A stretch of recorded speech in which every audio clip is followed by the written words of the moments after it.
اعوذ باللہ من الشیطان الرجیم بسم اللہ الرحمن الرحیم یا ایہا الذین آمنوا کتب علیکم الصیام کما کتب علی الذین من قبلکم لعلکم تتقون صدق اللہ العظیم۔ سامعین محترم، عبادت کی کئی اقسام ہیں۔ فقط بدنی عبادت جیسے نماز اور روزہ، فقط مالی عبادت جیسے زکوٰۃ، اور بدنی و مالی عبادت جیسے حج۔ اور ہر عبادت کی بارگاہ رب العزت سے اجر و ثواب کی صورت میں جزا ملتی ہے، لیکن روزہ ایک ایسی منفرد خصوصیت کی حامل عبادت ہے کہ جس کی جزا خود رب العالمین براہ راست عطا فرماتا ہے، یا جس کی جزا خود ذات باری تعالی ہے، جیسا کہ حدیث پاک میں ہے الصوم لی وانا اجزی بہ، یا ایک اور روایت کے مطابق انا اجزا بہ، کہ اللہ تعالیٰ فرماتا ہے کہ روزہ میرے لیے ہے اور میں ہی اس کی جزا دوں گا، یا ایک روایت کے مطابق خود اس کی جزا میں خود ہوں۔ سامعین محترم، ہر عبادت میں جتنی مشقت ہوگی اس کی اہمیت اور ثواب اتنا زیادہ ہوگا۔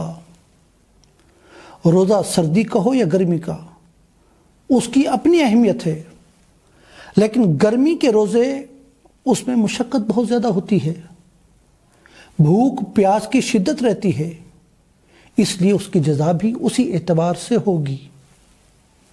چنانچہ حضرت ابو موسیٰ رضی اللہ تعالیٰ عنہ فرماتے ہیں کہ ایک مرتبہ ہم سمندری غزوے میں گئے تو ہم سمندر میں سفر کر رہے تھے، کشتی میں تھے، ہوا بالکل موافق تھی اور کشتی کے بادبان بھی اٹھے ہوئے تھے۔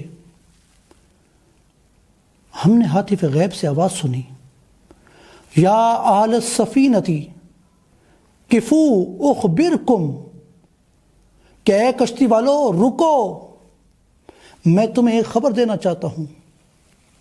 یہ اعلان 7 مرتبہ ہوا۔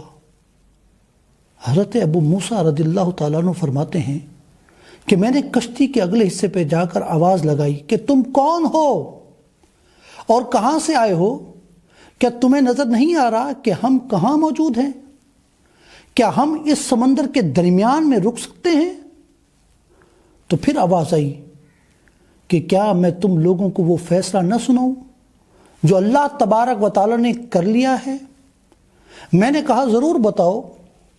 تو پھر آواز آئی کہ اللہ تعالیٰ نے یہ فیصلہ کیا ہے کہ من عطش نفسہ للہ عز وجل فی یوم حار کان حقا علی اللہ ان یرویہ یوم القیامہ، یعنی اس آواز دینے والے نے کہا کہ اللہ تعالیٰ اس نے یہ فیصلہ کیا ہے کہ جس شخص نے سخت گرمی کے دن اللہ کے لیے روزہ رکھ کر اپنے آپ کو پیاسا رکھا، اللہ تعالیٰ اسے قیامت کے دن سیراب کرے گا۔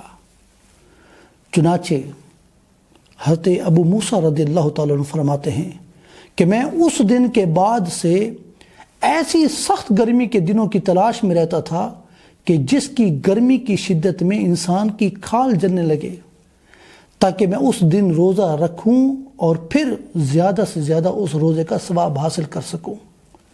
وما علیہ الا البلاغ المبین۔